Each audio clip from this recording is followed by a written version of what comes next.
I love this idea of us being able to kind of join forces this way. I think it'll be great for us to, we have so many questions. Who knows if it's all going to make it in the article? So I think it'll be great for this to be another piece that people can go and watch and learn from and become empowered. And so I'm really, really excited. I apologize for all the questions, but you ladies are badasses and we need some answers. Well, not really answers, but inspiration. Welcome everybody. This is Jennifer Skog with MJ Lifestyle, and I have my co-pilot with me today, BETSY KABAKER. She has written several articles for us, does a ton of different things. She's just amazing, super, super intelligent, and I'm stoked to have her on our team. So we're just both going to be kind of going back and forth with you guys, just try to mix it up a little bit. I want to welcome the incredible endocannabinologist and cannabinoid medicine specialists family. We know, it rolls off the tongue. All the syllables roll off the tongue. Betsy and I were going through it last night. I'm like, we say these words all the time. Why am I like stumbling on my last words? Anyway, so just a quick introduction. The matriarch of the family, we've got Dr. Janice Vaughn-Knox, MD and MBA, wife, mother, physician, best-selling author, and cannabis expert. You also serve as the Oregon representative to the DFCR, advisory board of PRA Global and Initiative, and the co-founder of the American Cannabinoid Clinics and Advent Academy, which we'll be talking about today. All of you women are just, I don't know how you have time to be so incredible, because this is just, Betsy and I were going through this and we just wanted to absorb as much as we could. And so it's just welcome and thank you so much for being here. We also have Dr. Jessica Knox, MD, MBA, MPH, degrees from both Harvard and Tufts University. She's board certified preventative medicine physician. Dr. Jessica oversaw the growth of telemedicine practice from serving 0 patients to over 100,000 patients in just 3 years, over 3 years. And she's also the co-founder of and CEO of the American Cannabinoid Clinics and co-founder of Advent Academy. And then last but certainly not least is Dr. Rachel Knox, MBA and MD.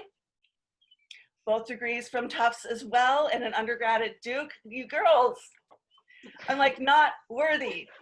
Trained in family and integrative medicine, medical community chairperson for the Minority Cannabis Business Association, member of Cannabis Policy Oversight Team in Portland, Oregon, board member of New Leaf Project in Portland, spokesperson for Doctors of Cannabis Regulation, certified member not any longer.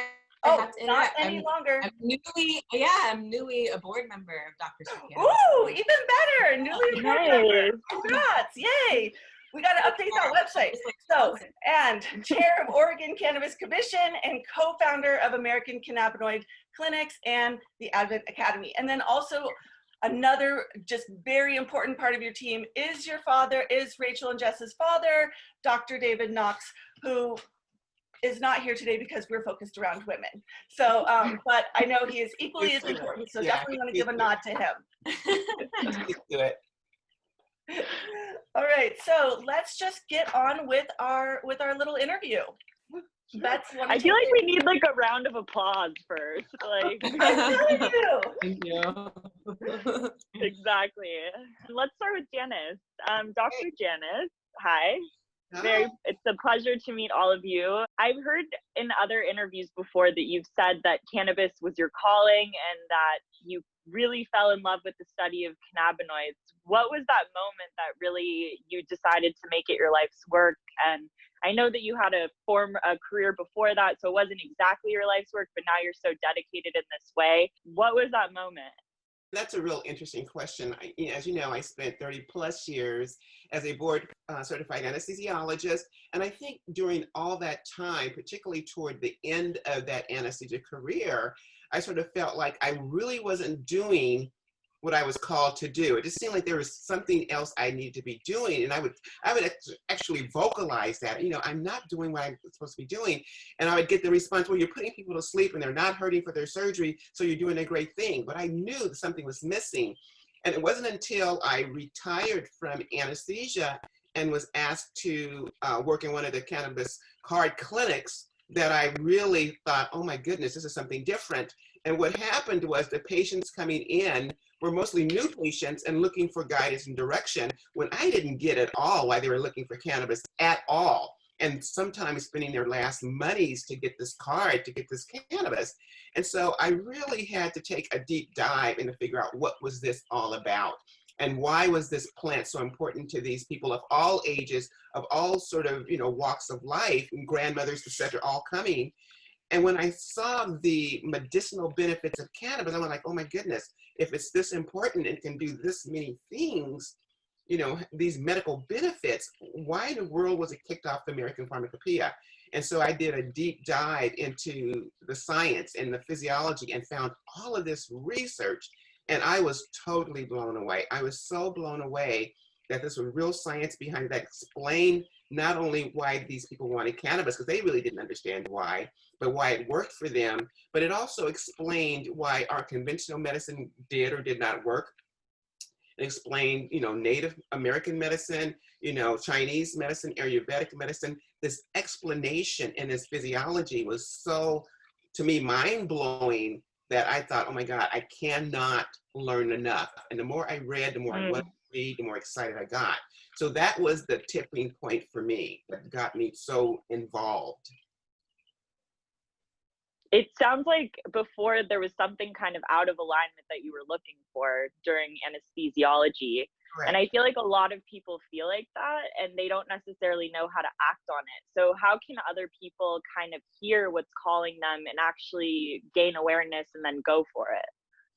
Well, for me, I always start with people understanding who they are and what they believe in.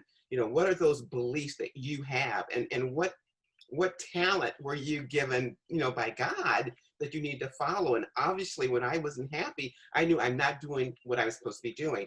I went to undergraduate school at UC Berkeley, and they were great at this existentialist, find yourself, who are you sort of, education. So a natural born rebel out of Cal.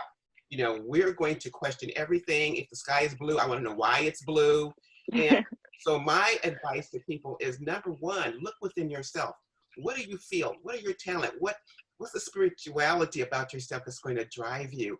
And pay attention to that, because that's going to direct you every time, in my opinion, in the right direction. It's only when we move away from that and do what, society or others expect us to do that we lose ourselves. We lose who we are. We lose those talents. We lose that creativity and imagination.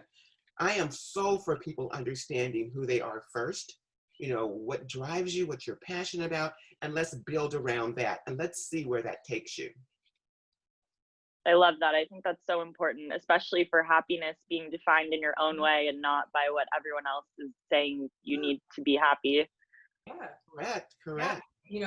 Building off of that, I experienced that, in residency in family and integrative medicine. And I chose a family medicine program that was a part of, at the time, a pilot, an integrative medicine and residency pilot program, so that I could get some exposure to natural medicine, to, classical Chinese medicine, Ayurvedic medicine. And because I was asking questions already in middle school, medical school, about why we were teaching to a certain tune and leaving out what I had even then understood as critical medical education, the role that nutrition plays, the role that prevention plays. And that's probably one of the reasons Jess went into preventative medicine. We thought that, as healers, or as want to be or soon to be healers, we need to be equipped with the information and the knowledge to help patients heal. And we just weren't getting that. And I remember my third year of residency having conversations with my attendings about my next steps, because by that time I understood who I was and how I wanted to help people. And the conventional system, the system that I was still in training in, wasn't allowing me to do that. It wasn't allowing me to self-actualize as a healer. And I remember telling my attendings, look, I'm not applying to a conventional job as a hospitalist or in, one of our local healthcare systems. I'm just going to go for it. I'm going to go for what I believe I should be pursuing. At the time, it was functional medicine. I wanted to get some education in functional medicine and start a practice with Jess. Really providing people root cause, analytical medical care.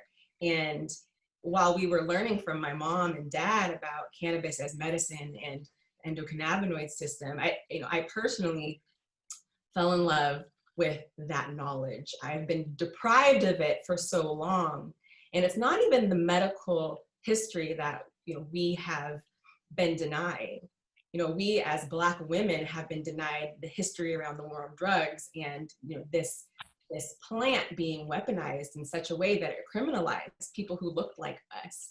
And so I felt at that time, there was a specific moment, 2015, where I felt this is my revolutionary moment on behalf of medical me and on behalf of African American me. This is my moment to take my place in this cause and in this advocacy work to demand that we right the wrongs of prohibition and the war on drugs, leading with science and leading with the medical application, because this is, let's just call it what it is. Cannabis is a medicinal tool that we all should be able to use to our benefit.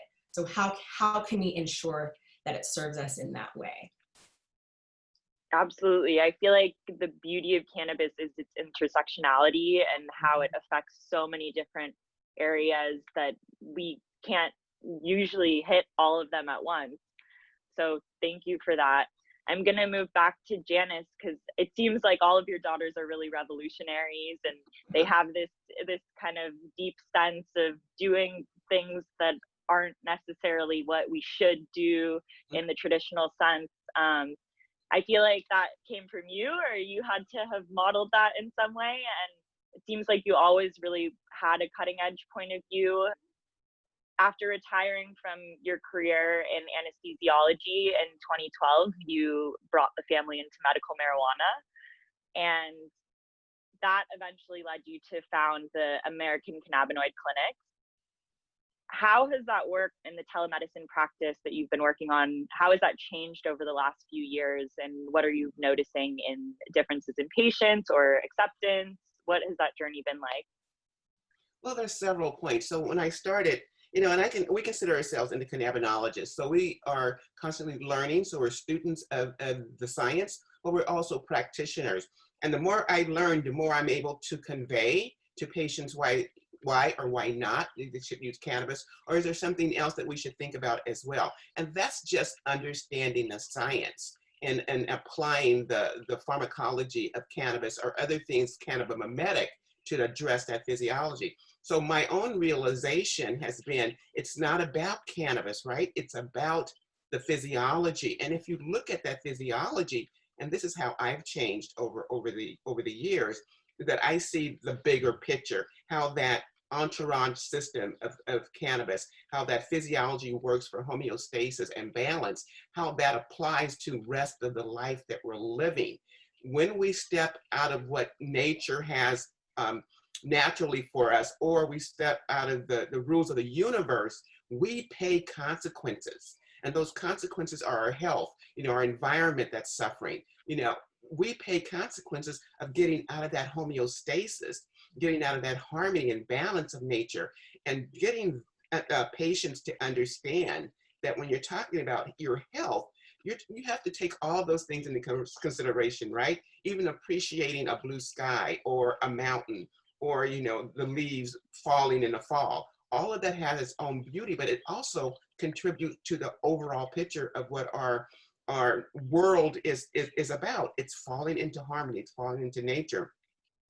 And when I'm able to talk to patients this way and tap into that spirituality, which is what I'm talking about, because then you can appreciate everything, the eyes, you can just see their eyes lighting up. They get it. They love that aspect of it, not just talking about physically their body or their health, but how that ties into everything that nature has given us. And you touch upon another very important point. I have always taught my children that no one, absolutely no one, would ever get to define who they are. That was their job, to define who they are.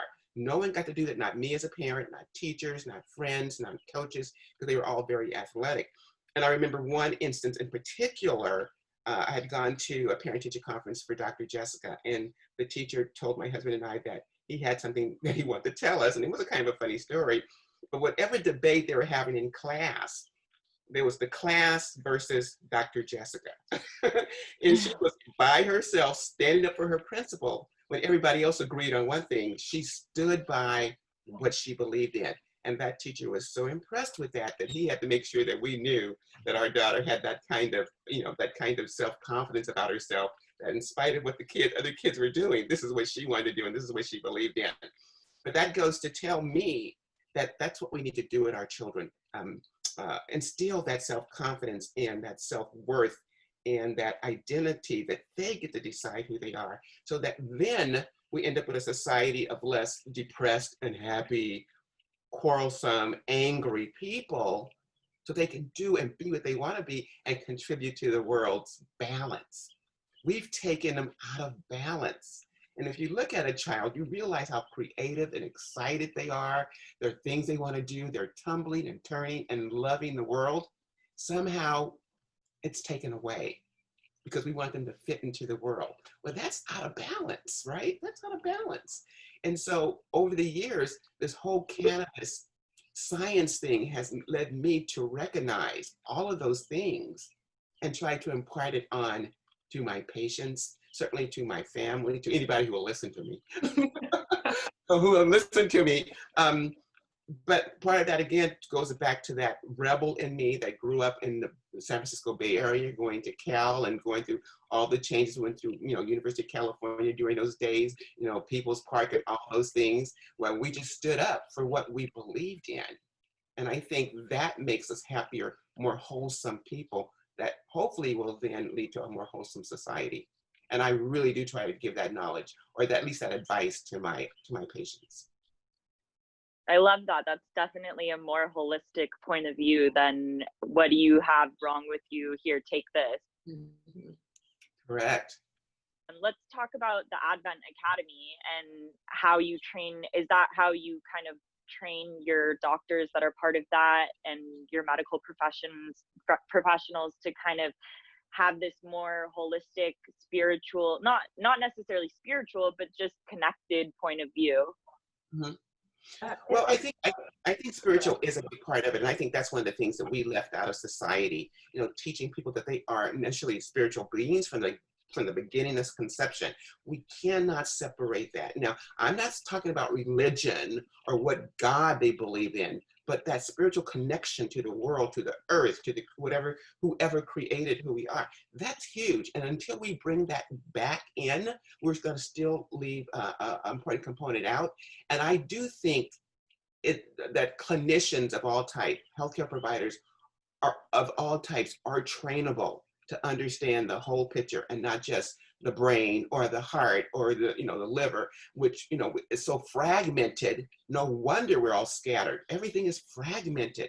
Nothing works together. Remember that harmony that the ECS tells us about, that balancing, put it back into everything. And I think if anything, Advent Academy should be screaming about how all these things need to be kept together. And I do think clinicians and providers are trainable. Those who are not, hasta la vista, be on your way. But those who want to really reconnect, we need to understand and give them that knowledge. Because I tell you, they're not getting into medical school. Everything is divided, and the brain is sitting somewhere off in space somewhere. It's not a part of the usual picture. Understanding cannabis and the physiology puts it all together for us again, bringing the brain in, bringing the spirituality back.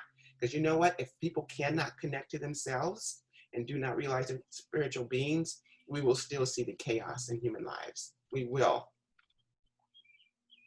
And, speaking about Advent Academy, what we train there for healthcare professionals is we train them in the endocannabinoid system. Right? We train them in the endocannabinoid system first because that is the physiology and the pathology that we see come out when patients are seeking us.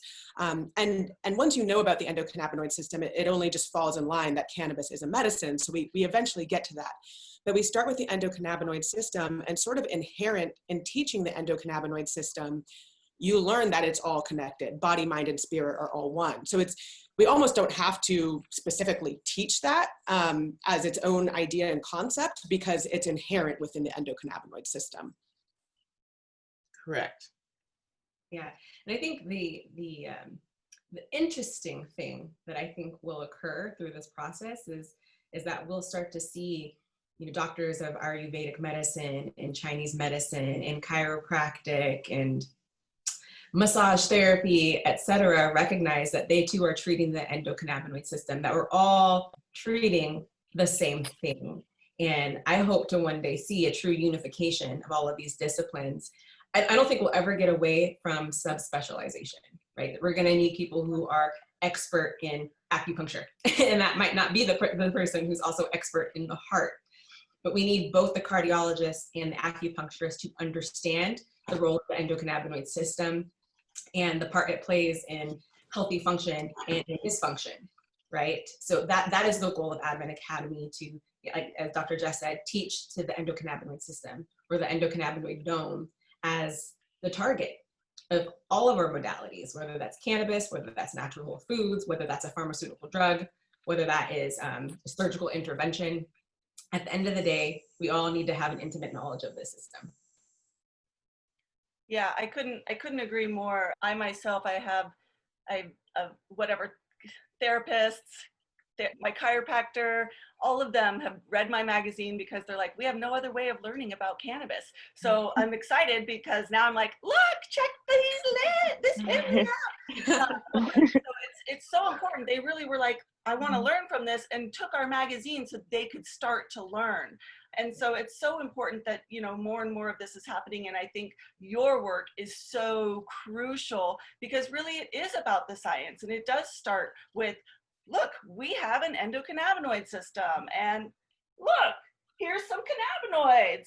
They go together, you know. So it's like, it's really such important work that you guys are doing. You know, it's a lot of the conversation with cannabis tends to be from like person to person or friend to friend, because there isn't that knowledge, you know. And so I find myself, you know, I always have to preface with, look, I'm not a doctor. I'm, you know, I, you know, breathe and eat and sleep and drink all of this stuff, but you know, just know all of your symptoms and all that stuff, you know.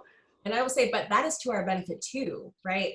Healthcare does not happen in the medical system. Medical care does. So we even got to stop using healthcare and medical care synonymously. Medical care is what happens when you come to a clinic or a hospital and we provide you medical care. Healthcare happens in the rest of your day-to-day life. And consumers, patients need to be having conversations with one another, teaching one another how to live a healthier lifestyle. Doctors and nurses and chiropractors cannot do it alone. You don't spend the majority of your time with us. You spend the majority of time with yourself, with your family, with your friends. And that is where education absolutely has to happen. Now, you know, when we get into publications, whether that's online or in print media, unless you're a licensed, you know, medical provider, there are some things you can't say, or you can't say it in certain ways, right? We have to understand the difference between providing general information or medical fact and giving medical advice. You know, so it's very sticky even when medical doctors are giving medical advice to people, even in their family, outside of that medical setting. But these conversations should be had in the public sphere. Yeah. And it's ironic that most of the education on cannabis to date has happened there. Mm-hmm. We've sort of seen this reversal of roles, but in my opinion, that reversal of roles has moved the needle as far as it has. Because if you had left it up to us, you know, to legalize cannabis, it wouldn't have happened. It would have never happened. So right. There's a place for that. So Dr. Rachel, tell us about cannabinoid deficiency. How can we better our endocannabinoid system?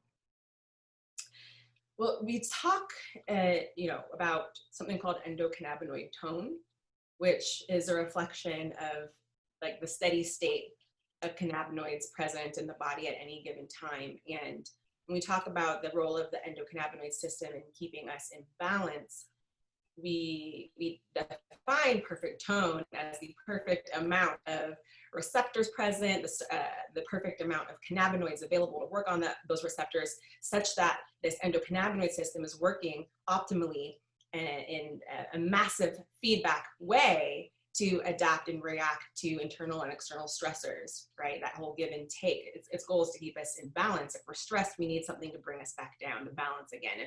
If we're, distressed or fatigued, we need something to get us back to balance again. So in the sense of having a perfect endocannabinoid tone, our body is absolutely adapting and reacting to internal external stimuli, but it's bouncing us back to that middle, right? That balance time and time again. What happens in this day and age as a result to our chronic exposure to unnatural, unhealthy foods, our chronic exposure to chronic emotional stress, our chronic exposure for a lot of us to pharmaceutical drugs and chemical toxins in our environment, and add that to our natural aging process and genetics, right? We find ourselves experiencing what we understand as endocannabinoid system dysfunction. And one of the more common dysfunctions is endocannabinoid deficiency. Two examples that are easily related to are like fibromyalgia, chronic pain, migraine headaches, or even PTSD. These are syndromes or, diagnoses reflective of what is now being coined as clinical endocannabinoid deficiency syndromes, wherein individuals with these diagnoses have lower levels of circulating endogenous cannabinoids. They should be higher. Anandamide is one of the classic examples. A lot of people are deficient in anandamide. That is a hallmark feature of PTSD and fibromyalgia. And similarly to when we have a deficiency of vitamin D, we might take vitamin D supplementation. So wherein THC, for example, is a mimicker of anandamide, you can now understand why we might recommend THC as a supplement for an anandamide deficiency. So some people are suffering from diseases that appear to be a result of a hyperactive endocannabinoid system, or overproduction of endocannabinoids, or overexpression of cannabinoid receptors. And that's where we come in, right? People who are studying the endocannabinoid system, what the endocannabinoid system looks like when it's normal and functioning well, versus what it looks like when it's dysfunctional. Because if we have an understanding about how it works in dysfunction, then we can start to piece together how the pharmacology of cannabis and the use of cannabinoids from plant sources might be used to either supplement deficiencies or modulate the endocannabinoid system, or even the other receptor networks that many of these cannabinoids work on also, to help restore that balance. It's all about really getting out of the body's way so that it can heal itself, but a part of that process is supplementing or modulating the endocannabinoid system, right? Giving it a little leg up so that it can do what it knows how to do and hopefully reboot us back into wellness. Is there currently a test to take to see if you are deficient, or? Not commercially. Not yet. Oh, not commercially? Not yet. People are working on it. Okay, I thought so, but I was like, oh, did something happen? So tell us a little bit, what are some recent notable discoveries in the research of medical applications of cannabinoids? Recent notable. There is some early data suggesting that there might be a role for cannabinoids and terpenes, right? Full spectrum constituents in preventing or treating COVID-19. And I think that's super notable, because, early on, before we knew much about coronavirus, SARS-CoV-2 and COVID-19, many people wanted to know what place cannabis had. Will cannabis help? Will cannabis harm? And we just didn't know. We don't know. But now, months later, we are seeing some really preliminary results suggesting that there's enough information to continue to pursue these studies.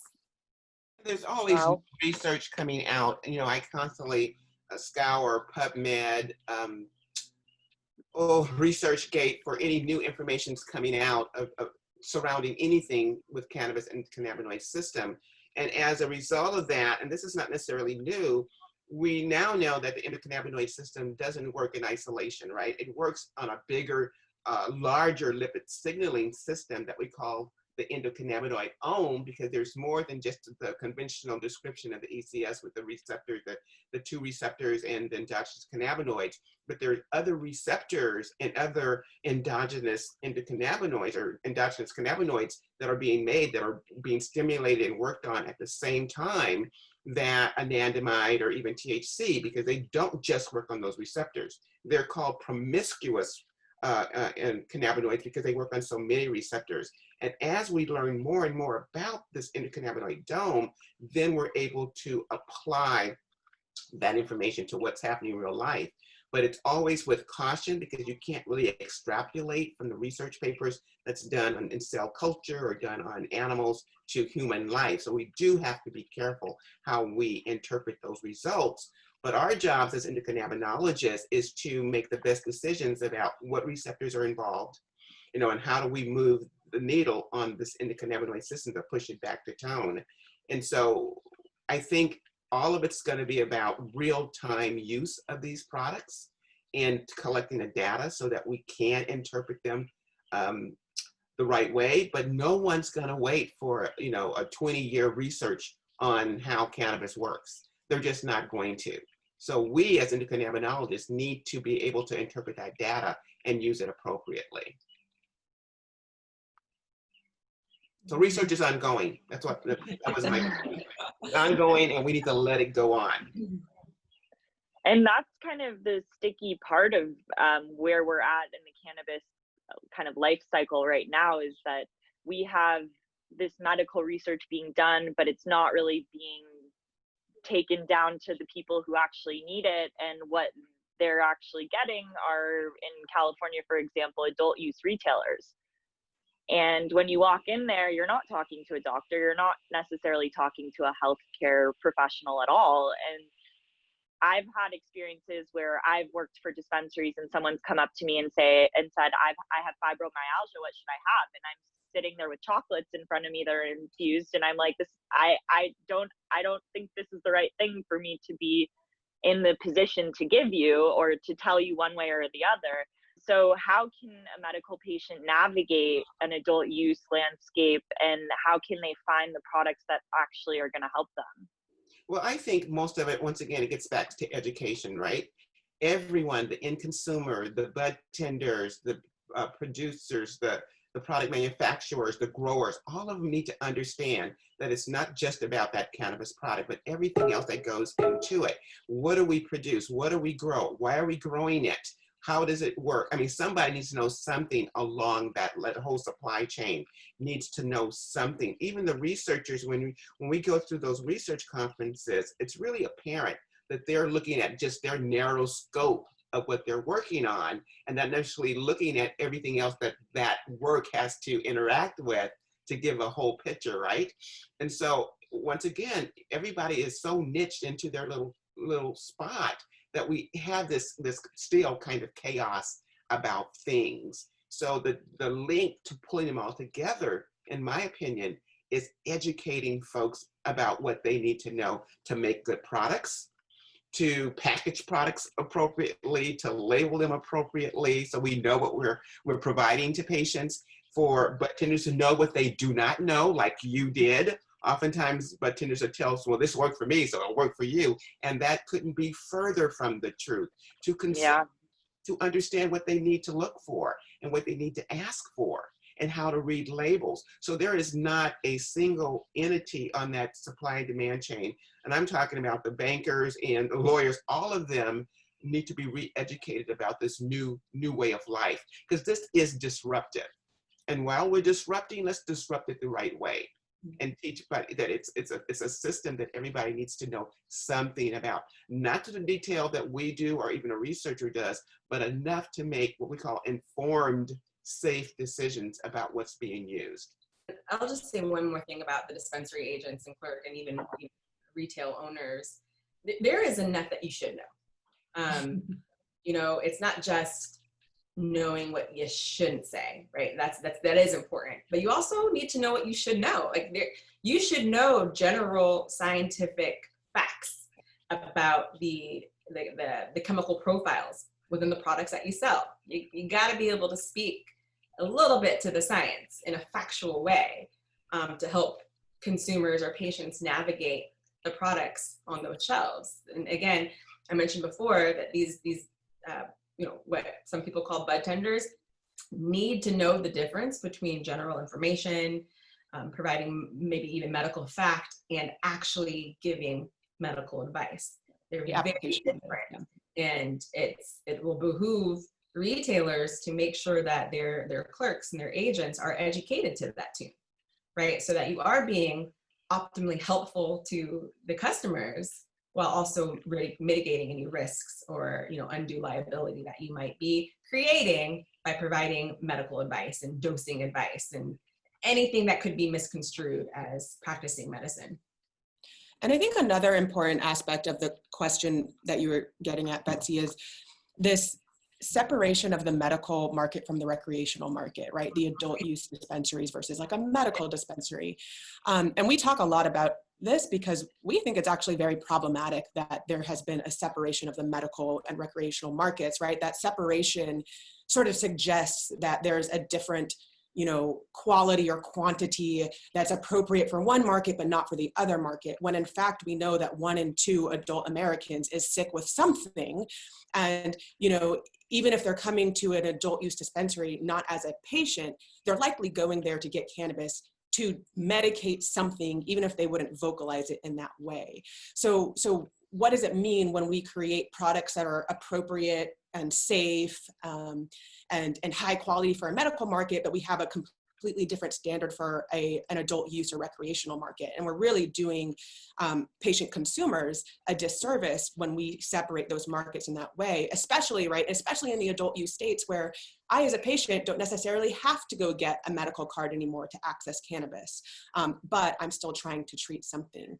And so that's why it's, one of the audiences that is really important to us to educate are the policymakers. Like, I think Dr. Rachel, one of the reasons that she's so active, in the Oregon Cannabis Commission and CPOT is because she and we recognize that there are people who are making decisions at the government level about, what is a medical market? What is a recreational market? What are our different standards? But they're making those rules without understanding that anybody who's accessing this should have a high quality product, because whether we use it to medicate or not, it's a medical product that's going to be working physiologically in our bodies. The same way, regardless. Exactly right. I always say, the only difference between recreating and medicating is the intent of the individual. That product can stay constant between a recreational user and a medical user. And it's pharmacologically active in the body in the same way in both. We're just calling one recreational because their intent is to feel that euphoria that comes with that THC, whereas the other patient, they don't mind that euphoria that comes with that THC, but that THC is treating their pain, right? So yeah, why are we holding these markets to different standards? It makes absolutely no sense, and it actually complicates regulations that much further. I feel like, so when you go to other countries, right, all of the conversations are really at a medical level. They're really having patients who have had some sort of tumor that cannabis responded really well to, and they're really leading the policy conversations. And that's what's really shifting hearts and minds and being able to open up these new avenues for people to get access to this. And you want it to be the highest quality possible, because if people are treating cancer with something, they don't want it to be a vape pen, and I think that that's what is really scary about what has happened with vapes and the vape industry, is that there are so many people using that to treat their ailments in that way. And so one of the questions that I have is really, how can we, which we kind of covered, but how do we support affordable and safe access to cannabis as a medicine? And how are we kind of accounting for the patients who need higher doses, who are higher risk, who have more pain? This is my interpretation of, if you have something like you're in hospice care, you probably need more than 10 milligrams.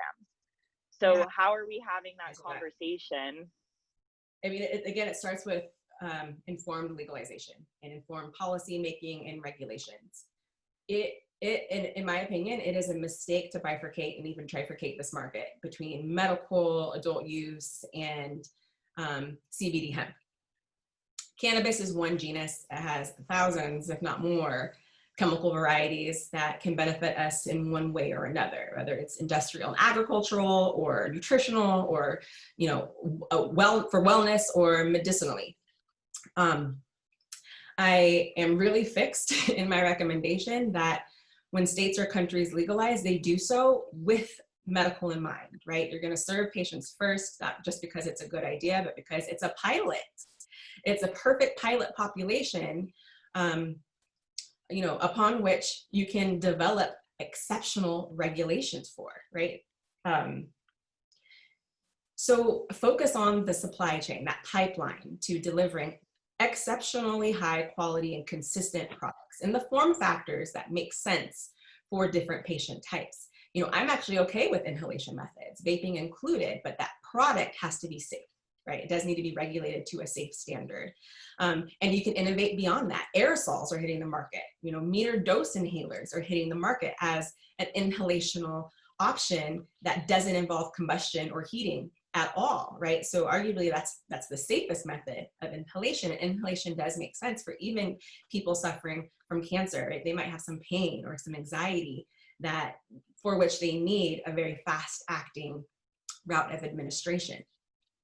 But using the medical population as a pilot like that, if you will, makes it very easy to expand into an adult use marketplace. You don't have to change any of the supply chain, you know, regulations or standards. All you have to do is change, you know, regulations to such that now adults 21 and over can purchase these products. And when they purchase these products, they might have to pay a higher price point, or they might have to pay a tax. And maybe we don't allow adult users 21 and over to get certain potencies, but we just expand access to the adult marketplace, and boom, now you have an adult marketplace that still honors patients, because you didn't change the supply and demand network for the patient. You just allowed adult users to buy into it at a higher price point. There's your cash cow, right? That methodology, in my opinion, serves everybody. It serves patients, it serves industry, it serves, you know, city and states' needs to come up with new, you know, banks of funds so that they can backfill budgets or, you know, fund new and compelling projects, programs, and innovations. You know, we have to be very pragmatic about this. And when, you know, where hemp enters the picture too, okay, great. Now there's a big difference between industrial or purely agricultural hemp and the mind-body products that we create from it, that again need to meet that same standard. As soon as you put products that humans can consume into commerce, they have to be held to that same standard. So how do we get the same standard across the medical, adult use, and the CBD marketplace? By creating one standard. You know, so we need to start again from the beginning, in my opinion. In states that have already gone adult use, it's going to be a heavy lift. I don't think we're too far gone, but for all those states who have not yet legalized, that's the approach that I would recommend taking. And one thing I want to add to that conversation is that I think everybody across the board really do need to understand about the endocannabinoid system and the endocannabinoid tone and health, or the health of the system, is that not one size fit all. Conventional medicine should have never been a standardized medicine, set doses for certain disease processes. It should have always been start low and go slow to titrate to the benefit of the end result that you're looking for. And I think that's one of the things that's not understood when they're trying to divide medical cannabis from adult use. They put these limitations on how much you can buy without any understanding that somebody may need more, someone may need less. It's not a one size fit all. Can we get the policymakers to understand that they can't limit people to what they can have or should have? Because their tone may need 1,000 milligrams of something a day, and somebody else may need 50 milligrams a day. How do we tell the person who needs 1,000 that they can't have it? I mean, that's a policy that's been made of nothing, no knowledge. So we really need to understand how that physiology is going to play a role. The pharmacology is going to stay the same. The physiology is there. We need to make policies that address what's real. We have all the information to make the best decisions around policy and regulations. We do. It's just that these facts, this knowledge is not being put forth, in the conversations, in the rooms where these conversations are happening. They're not bringing in the right, consultants and experts to help inform them in these decisions. And, my mom is right? Everybody should be able to have access to what they need. And so the case, right, the distinction between a medical patient and the adult user is that, listen, adult user, if you believe that you need this critically high potency product to serve some medical need, well, you can access that product, but you also need to have some oversight from a medical professional who understands the endocannabinoid system and how to best use cannabis to treat the condition you're trying to use. So again, we can create a regulatory environment and an industry that makes sense for all people. It's a lot simpler than people have made it to date. I agree. Dr. Janice, what does the future of cannabinoid therapy look like post-federal legalization? And why do you think it's been kept a secret for so long?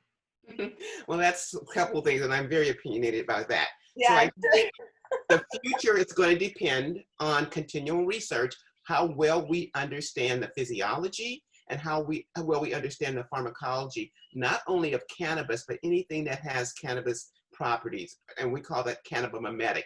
Anything that affects that endocannabinoid we need to understand that. We need to push research on that.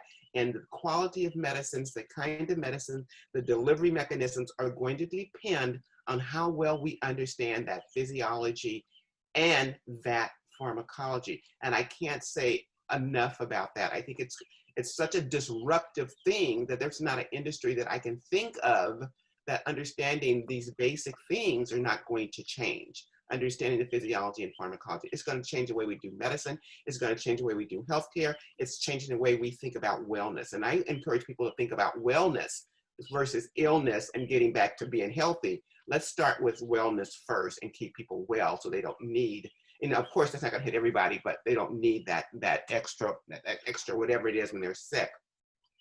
So that's one of the things. I think research is important and we have to support that research. And now, what was the second part of your question? It's why has it been kept a secret for so long? Oh, yeah. Well, and that's where we usually will talk about the history as well of the travel that cannabis has gone from being widely used to being banned and demonized, now back to disruption. There was a reason for that. At least in this country in the 30s, it was kicked off the American Pharmacopoeia in 1942, and we had that very, Marijuana Tax Act that made it impossible for physicians and pharmacists and growers to grow or use or prescribe cannabis. It had absolutely nothing to do with science. It had all to do with greed of politicians, industrialists, and the ideologues who wanted to control this plant. And it's still that way today. Big pharmaceutical companies who want to control. They got the first, right to research and to pay for research with cannabis in 1995, I think it was. And they zeroed in on THC, but they got that grant, that right to be the sole people to research and pay for it, right? So they really zeroed in on THC. When CBD came to the forefront, they still had that right to be the sole researchers, and they cashed in. So CBD now became a new investigational drug. Cannabis plant itself could not be patented. So now they're trying to create, and believe me, they're in the back room somewhere creating their synthetics of all these things because those things are patentable. And until they can control that narrative, we're going to see this pushback. We're going to see delay in legalization. We're going to see delay in banking. Disinformation, all of it. Our U.S. government have patents on every possible disease associated with CBD, and they've had those patents. So they recognize it as medicine, but why can't we use it? And it's not descheduled. Yeah, but those are the barriers that are in place to slow everyone else down. Right. right? You know, in my TED Talk, I suggest, you know, it is my opinion, but I suggest that endocannabinoid system and now the endocannabinoid dome is not taught, you know, broadly in medical school. Because why? Because it validates cannabis as medicine, not cannabinoid isolates, the whole plant, right? And if you have medical professionals right now banding together to legalize cannabis as medicine, it's going to be a problem and it's going to be a big one. So that's why it's important to educate the health professional, because we do want us to band together and fight for what's right and fight for this plant, and not just this plant, all botanical medicine and nutrient medicine. I mean, like, we need to flip the current medical care paradigm on its head. We need to go 180 degrees in the opposite direction, you know, by and large, save for acute care and, you know, the treatment of catastrophic and, you know, severe disease processes or emergencies. Like, we're never going to deny that there is a need and a space for our pharmaceutical drugs and our technological advancements and things like that. But I think with federal legalization, we have to be very careful about what we are asking for, and we need to make sure that we are all taking a seat at the table when regulations are defined. Because federal legalization has not happened to date because they've had to get their ducks in a row, right? We're already seeing the corporatization of the cannabis industry, both the marijuana and the hemp space. We're seeing a lot of mergers and acquisitions. So big cannabis is already here, and you best believe they are gonna have their representation when federal legalization happens and regulations are created to their benefit. So everybody else needs to show up too, so that it's a more equitable environment. We have to be very careful. And the hope is that research and science informs these decisions. They haven't to date though. So even that hope that my mom, you know, that I echo from my mom, is gonna have to be backed by intentionality of as many of us as is possible, so that regulations are medical centric, are wellness centric, and that are equity centric. And I'm talking about equity for people of color, equity centric. These regulations have to breathe and bleed, you know, wellness, medicine, and equity for them to actually serve wellness, medicine, and equity, or else they just won't. And I always preach to this too. Wellness is a $1 trillion industry worldwide and growing. Everybody wants to be well. So I think the adult use recreational rights play is the wrong play for the industry at large. I think the adult use industry should have a wellness focus, period, right? As an extension of medical legalization. I think it needs to start with medical. We can expand into the adult wellness space and leave it there. If people want to recreate with it, that's their business, and they should be held to the same standards we hold them to when drinking anything else that intoxicates. We've done this before, but this plant is medicinal. We need to honor it. We need to maintain our integrity to match what it does, how it serves us. And I'm going to add one thing, and this is another example I want you all to pay attention to. And understanding the physiology like we do, watch what happens with psilocybin.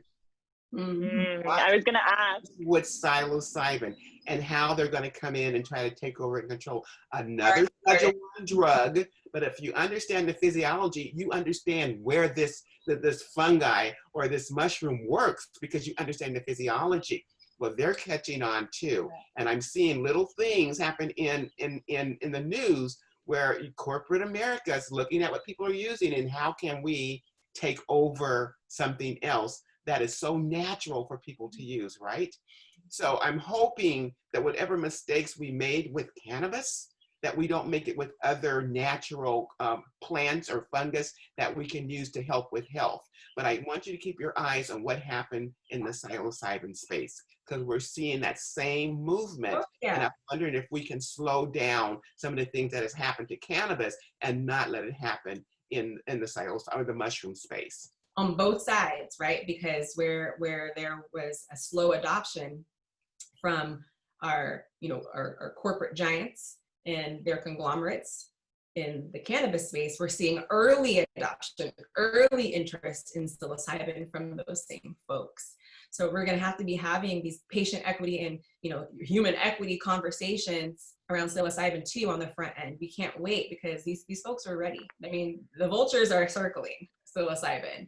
And so again, if we want to free plants for all of our consumption, we're going to have to be at the table. We're going to have to be aware. We're going to have to be vigilant, and ready to go toe to toe with these folks that have the big money. Like, if I can speak to my sort of fear and hopes regarding federal legalization, my fear is that federal legalization finally allows, right, big pharma or big corporations to come in and sort of have their way with cannabis or the cannabis industry. And we know from their model, right? We know from history, we've seen what the pharma model is, right? It's these monomolecular, synthetic, patentable chemicals that we can use as medicine, that we can bill insurance for, that we can train medical students about, because that system feeds itself. And in so doing, this system has the potential to undermine the whole natural plant that we as active clinicians know works better for patients than does an isolate, whether it's a synthetic or natural isolate. That said, federal legalization is coming. It's not a matter of if, it's a matter of when.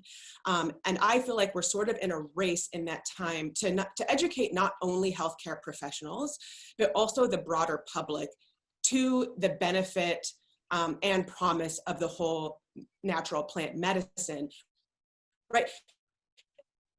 What's really interesting about cannabis, I think, is that legalization has heretofore always been patient-driven. We as clinicians are catching up with our patients who have been using, asking about, and applying cannabis, whether we know anything about it or not. And we're trying to catch up with them, and they've really pushed this forward. I think if we're going to protect the whole natural plant for continued use, even after federal legalization happens, it's going to require that the masses understand why having access to whole plant medicine is so important, why it's so much more beneficial and healthful for our physiology.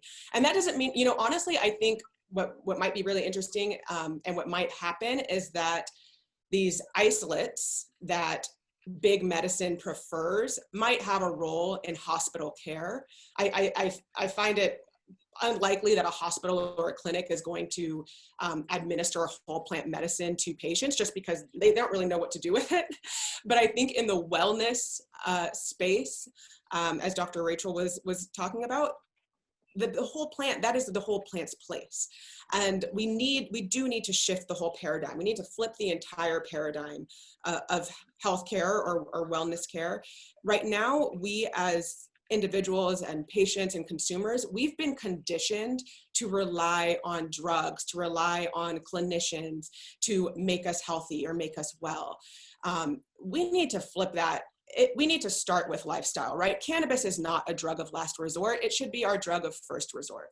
And our first medicine should be nutrition, right? We start with nutrition, then we add cannabis or other botanicals, but we really need to start from like the natural end of the spectrum first, and only as needed or as conditions progress, despite our natural intervention, should we be looking at these big guns that pharma wants us to use.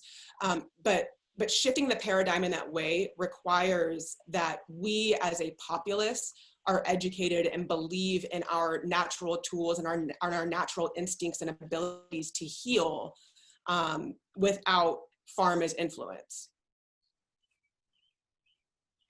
Yeah, well, nailed it. Definitely. And I think it kind of speaks to this idea of like, you heal yourself and then you can heal other people, which is what we're trying to do now, is like, let's heal the communities that need to be healed.